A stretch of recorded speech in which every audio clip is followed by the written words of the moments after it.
ഇപ്പൊ മീനയുടെ ഡ്രസ്സിനെ കുറിച്ച് ഇടയ്ക്ക് എല്ലാവരും ട്രോളിയിട്ടുണ്ടായിരുന്നു. എനിക്ക് കിട്ടിയ ഒരു ട്രോൾ എന്ന് പറയുന്നത് അതാണ്, ആ സിനിമയ്ക്ക് കിട്ടിയ ഒരു ട്രോൾ അതാണ്. അതിന് എക്സ്പ്ലനേഷൻ പറഞ്ഞിട്ടുണ്ടായിരുന്നു. അത് അങ്ങനെ തന്നെയാണ് ഉദ്ദേശിച്ചത്. അത് കുഴപ്പമില്ലാത്തൊരു സാധനമാണ്. അത് നമുക്ക് പിഴച്ചിട്ടില്ല. പ്രേക്ഷകർ അതെങ്ങനെ എടുത്തു എന്നുള്ളത് അത് അവരുടെ പെർസ്പെക്റ്റീവിൽ നിന്നിട്ടാണ്. പക്ഷെ അത് എക്സാക്ട്ലി അങ്ങനെ തന്നെയാണ് പ്രേക്ഷകർ കാണണം, ഇല്ലെങ്കിൽ അത് അങ്ങനെ തന്നെ ഒരു വലിയ നിലയിൽ കണ്ടാൽ മതി എന്നുള്ളതായിരുന്നു പിന്നണിയിൽ നിൽക്കുന്ന നിങ്ങളെല്ലാം പ്രതീക്ഷിച്ചിരുന്നതും. അതങ്ങനെ തന്നെയാണ് എക്സിക്യൂട്ട് ചെയ്തത്.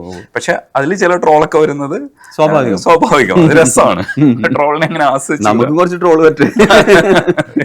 ട്രോള് എപ്പോഴും രസമുള്ള കാര്യമാണ്. പക്ഷെ അതിനപ്പുറത്തേക്ക് ചില ചിന്തകളിൽ ഇപ്പോൾ നമ്മളിപ്പോ ഗ്രാമം നമ്മൾ ചിത്രീകരിക്കുന്ന സമയത്ത് ആക്ച്വലി കുറച്ചുകൂടെ പഠിച്ചിരുന്നെങ്കിൽ നമുക്ക് കുറച്ചുകൂടെ നന്നാക്കാമായിരുന്നു. എക്സാക്ട് ആ ഗ്രാമത്തിൽ തന്നെ റീക്രിയേറ്റ് ചെയ്യണം, അങ്ങനെയൊക്കെ ഉള്ള വാശിയൊക്കെ ഉണ്ടോ?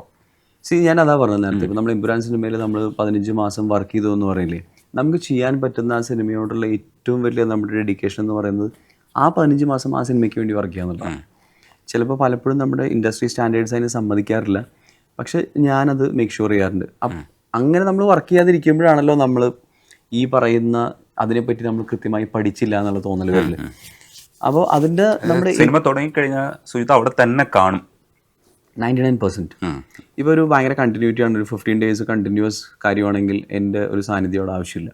നമ്മളെല്ലാം സെറ്റ് ചെയ്ത് കഴിഞ്ഞു, അതിൻ്റെ ഫൈറ്റോ അല്ലെങ്കിൽ എന്തൊരു കാര്യമാണെങ്കിലും കണ്ടിന്യൂസ് ആണ് എന്ന് പറയുന്ന സ്ഥലത്ത് എൻ്റെ കളർ കോഡും പരിപാടിയും കാര്യങ്ങളും ഒക്കെ അവിടെ കഴിഞ്ഞ് കഴിഞ്ഞാൽ പിന്നെ ഞാൻ അവിടെ ഇല്ലെങ്കിലും കുഴപ്പമില്ല. പക്ഷേ ഐ മേക്ക് ഷുവർ ദാറ്റ് ഇപ്പോൾ ഇങ്ങനത്തെ സിനിമകൾക്ക് each and every major and minor സീൻസിൻ്റെ ഒരു കോസ്റ്റ്യൂംസ് എന്താണെന്നുള്ളത് എൻ്റെ ഡിസിഷൻ തന്നെയാണ്.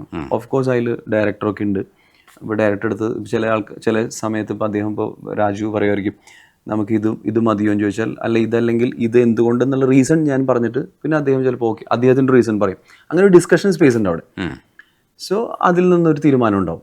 പക്ഷെ നമ്മുടെ ഭാഗത്തു നിന്നുള്ളൊരു ആൻസർ നമുക്ക് പറയാനായിട്ട് നമ്മളവിടെ ഉണ്ടാവുക എന്നുള്ളത് ഭയങ്കര വലിയ കാര്യമാണ്. അങ്ങനെ നമ്മൾ എടുത്തൊരു തീരുമാനത്തിന് നമ്മൾ വീണ്ടും തിരിച്ചുപോയി ശരിയാക്കാൻ പറ്റില്ല. അതാണ് ഞാൻ നേരത്തെ പറഞ്ഞത്. അപ്പോൾ നമ്മുടെ ഏറ്റവും വലിയ കോൺട്രിബ്യൂഷൻ എന്ന് പറയുന്നത് you give time to that project. ഇപ്പോൾ എന്താ അറിയുമോ, ഇപ്പോൾ നമ്മൾ ഇത്രയും വലിയ സിനിമകൾ ഇവിടെ ഇറങ്ങുന്നു എന്ന് പറയുന്നത്, ഇപ്പോൾ ആ സിനിമയുടെ 15 മാസം അല്ലെങ്കിൽ ഇനി 2.5 വർഷമൊക്കെ വർക്ക് ചെയ്തിട്ടുള്ള ആൾക്കാരുണ്ട് ഇതേ സിനിമയിൽ തന്നെ. അപ്പോൾ ആ ഡയറക്ടർ അത്രയും വർഷം 2.5 വർഷം വർക്ക് ചെയ്തിട്ടുണ്ടാവും.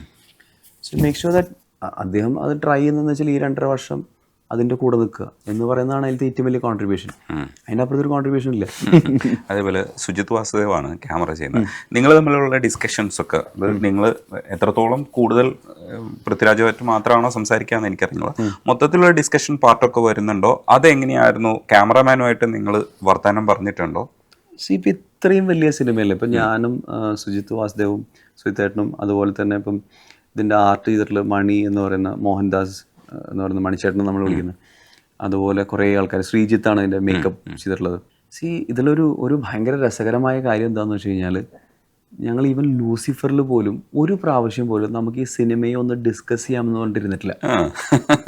ഇതെന്നോട് സുജിത്തേട്ടൻ പലപ്പോഴും പറയാറുണ്ട്, എടാ ഞാനിങ്ങനെ തെലുങ്കിലൊക്കെ പോയിട്ട് അവിടെയുള്ള ആൾക്കാരൊക്കെ ഇരുന്നും 2, 3, 4 മണിക്കൂർ നേരം ചിലപ്പോൾ അതിൻ്റെ ബാക്ക്ഗ്രൗണ്ടൊക്കെ മാറ്റി പെയിൻറ്റ് ചെയ്യും, അല്ലെങ്കിൽ ചിലപ്പോൾ ആർട്ട് പ്രോപ്പർട്ടീസ് പലതും മാറ്റും, കോസ്റ്റ്യൂംസ്. ഇപ്പോൾ നമ്മുടെ സിനിമയുടെ പോലെയല്ലോ, നമ്മുടെ സിനിമ പലപ്പോഴും എത്ര വലിയ സിനിമയാണെങ്കിലും നമ്മൾ അതിൻ്റെ ഉള്ളൊരു നമുക്കൊരു കൺജഷൻ ഉണ്ട്. നമുക്കിതിൽ ഇതിൽ നമുക്ക് ചെയ്യാൻ പറ്റുമോ എന്നുള്ള ചോദ്യമുണ്ട്. ചെയ്യണം. കാരണം എന്താ വെച്ചാൽ നമ്മൾ സ്പെൻഡ് ചെയ്യുന്ന ഓരോ രൂപയും പിന്നെ നമ്മുടെ ഇത്രയും കുറവ് തിയേറ്ററിൽ നിന്ന് നമുക്ക് വരേണ്ട. ഇപ്പോൾ ലാൽ സാറിൻ്റെ പോലെ ഒരു ക്യാരക്ടർ ആണെങ്കിൽ പോലും നമുക്ക് അതിൻ്റെ ഉള്ള ഒരു 20 ചേഞ്ച് ഉണ്ടെങ്കിൽ നമ്മളൊരു 22, 23 ചെയ്തിട്ടുള്ളൂ. അപ്പം അതാണ് നമ്മുടെ സിനിമ. നമ്മളതിനെ അങ്ങനെ മനസ്സിലാക്കണമെങ്കിൽ കുറച്ചും കൂടെ ഈസിയാണ്. ഞാൻ പറഞ്ഞുകൊണ്ടെന്ന് വെച്ചാൽ അങ്ങനെ ഒരു ഡിസ്കഷൻ വലിയ രീതിയിൽ ഒരിക്കലും ഉണ്ടായിട്ടില്ല. അല്ലെങ്കിൽ ഇരുന്ന് അങ്ങനെ ഡിസ്കസ് ചെയ്ത് നമുക്ക് കാര്യങ്ങൾ ചെയ്യാം. പക്ഷെ നമ്മുടെ സിനിമയുടെ ഭാഗ്യം അല്ലെങ്കിൽ നമ്മുടെ ഇന്റേണലി നമ്മൾ ആ സിനിമയെ മനസ്സിലാക്കിയ രീതിയാണോ എന്നറിയില്ല. അത് പൃഥ്വിരാജിൻ്റെ കഴിവാണെന്ന് ഞാൻ പറയുള്ളൂ. Because each and every decision അല്ലെങ്കിൽ ഒരാൾക്കൊരു സിനിമയുടെ കഥ പറഞ്ഞു കൊടുക്കുന്നത് അല്ലെങ്കിൽ ഒരു സ്ക്രിപ്റ്റ് വായിക്കുന്നത്, ആ 2.5 hours അദ്ദേഹം ആ ഒരു ടെക്നീഷ്യൻ്റെ കൂടെ ഇരുന്നുകൊണ്ട് ആണ് അത് വായിപ്പിക്കുന്നത്. ഒരു അസിസ്റ്റൻ്റ് ഡയറക്ടർ കൊണ്ട് വായിപ്പിച്ച് ആ സ്ഥലത്ത് വരുന്ന ആ ടെക്നീഷ്യൻ്റെ എന്തൊക്കെയാണ് കോൺട്രിബ്യൂഷൻ, അത് എന്തൊക്കെയാണെന്നൊക്കെ മൊത്തത്തിൽ 2.5, 3, 4 മണിക്കൂറും അദ്ദേഹം ഇരുന്നിട്ടാണ് ഓരോ ടെക്നീഷ്യൻ്റെ അടുത്തും ഇത് സംഭവിക്കുന്നത്. സോ ഐ തിങ്ക് ജനറലി കിട്ടിയിട്ടുള്ള ഒരു നോളജ് ഉണ്ടല്ലോ ഈ സിനിമയെ പറ്റിയിട്ട്, അത് പൃഥ്വിരാജിൽ നിന്നാണല്ലോ എല്ലാവർക്കും കിട്ടിയിട്ടുള്ളത്. അപ്പോൾ അതിൻ്റെ അണ്ടർസ്റ്റാൻഡിങ് ഭയങ്കര കറക്റ്റാണ്. ആ കോർഡിനേഷനിലാണ് ഇത് വർക്ക് ചെയ്യുന്നത് എനിക്ക് മനസ്സിലായിട്ടുള്ളത്. അല്ലാതെ ഒരു മാജിക് ഒന്നുമല്ല. അപ്പം ഇതെല്ലാവരും ഇതിനെ ഒരുപോലെ കാണുന്നത്, എല്ലാവരും ഒരേ സ്ഥലത്താണല്ലോ കഥ കേട്ടിട്ട്, എല്ലാവരും ഒരേ വിഷനാണ് കേട്ടിട്ടുള്ളത്, അതുകൊണ്ട് അത് സംഭവിക്കാം. ശരിയല്ലേ? അത് നമ്മൾ അങ്ങനെ ചിന്തിച്ചിട്ടുണ്ട്, ഇത് എന്തുകൊണ്ടാണ് ഇങ്ങനെ സംഭവിക്കുന്നത്. ഈ സിനിമയിൽ അങ്ങനൊന്നും കോസ്റ്റ്യൂംസോ അല്ലെങ്കിൽ അങ്ങനത്തെ ആർട്ടൊക്കെ നമ്മൾ ഇത് പോരല്ലോ, അത് മാറ്റൂ, അല്ലെങ്കിൽ ഇത് വേണ്ട, അങ്ങനത്തെ ഒരു സാധനം നമ്മുടെ സിനിമയിലില്ല. ബിക്കോസ് എല്ലാം കൊണ്ടുവരുന്നതിൽ നമുക്ക് ഇത് വേണോ അത് വേണോ എന്നുള്ള സാധനം മാത്രമേ ഉള്ളൂ.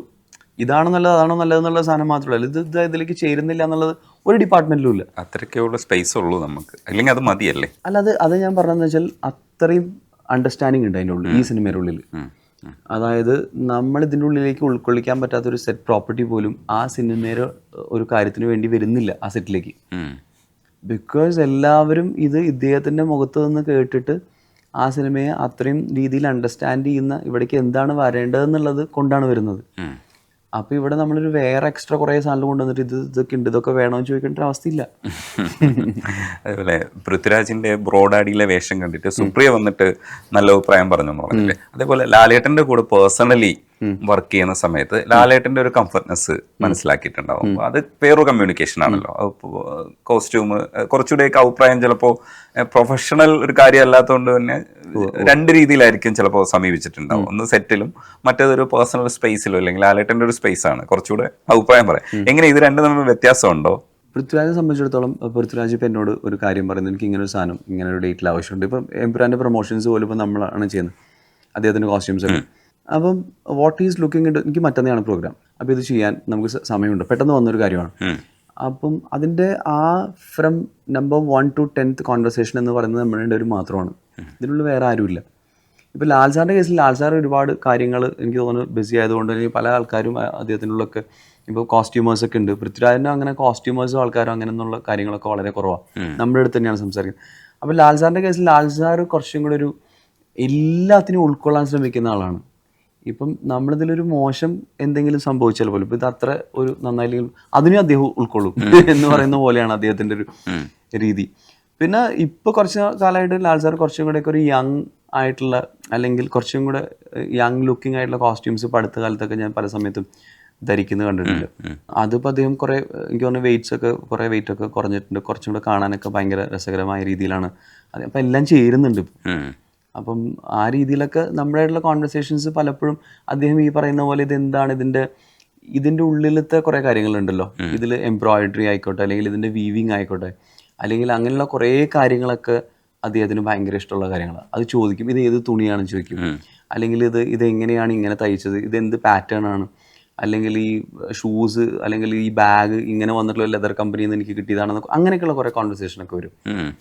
വിത്ത് Prithvi what happens is not much into that. He's looking into ഈ സിറ്റുവേഷനിൽ എനിക്ക് ഈ ഒരു സാധനം ആവശ്യമുണ്ടായിരുന്നു, അത് വന്നു, അത് കറക്റ്റാണോ, അത് ഇടുന്നു, അതിനെ അപ്രീഷിയേറ്റ് ചെയ്യുന്നു, മുന്നോട്ട് പോകുന്നു. ആ രണ്ട് വ്യത്യാസം രണ്ടുപേരും തമ്മിലുണ്ട്. പുറത്തും ചെയ്തിട്ടുണ്ട് എനിക്ക് തോന്നുന്നു, തനിയെ ഒരുവൻ അവിടെ അപ്രീസിയേഷൻ കിട്ടിയ ഒരു വർക്കാണ്. അപ്പം അവിടെ പോയി ചെയ്യുമ്പോൾ നമ്മുടെ നാട്ടിലല്ല ചെയ്യുന്നത്, അവർക്ക് വേറൊരു സ്വഭാവമുണ്ട്. അത് സിനിമകൾ നോക്കി നമ്മൾ പഠിച്ചാൽ മനസ്സിലാവും. എങ്കിലും അതെങ്ങനെയാണ് കുറച്ചുകൂടെ അത് മനസ്സിലാക്കിയെടുത്തത്? അതും സ്ക്രിപ്റ്റ് തന്നെയാണോ ആശ്രയിക്കുന്നത്? ആ സമയത്ത് എനിക്ക് തോന്നുന്നു ഞാൻ ഭയങ്കര യങ്ങാണ്. ഒരു 11 വർഷം മുൻപൊക്കെയാണ് ഞാൻ ആ സിനിമ ചെയ്തിട്ട്, 11-12. ചില ആൾക്കാർക്ക് ഇപ്പം കോസ്റ്റ്യൂംസൊക്കെ ആയിട്ട് ബന്ധപ്പെട്ട് അവർക്ക് ഭയങ്കര താല്പര്യവും, അല്ലെങ്കിൽ അതിൻ്റെ ഉള്ളിൽ നമ്മളെക്കാൾ ലേണിംഗ് ഉള്ള ആൾക്കാരാണ് അവർ.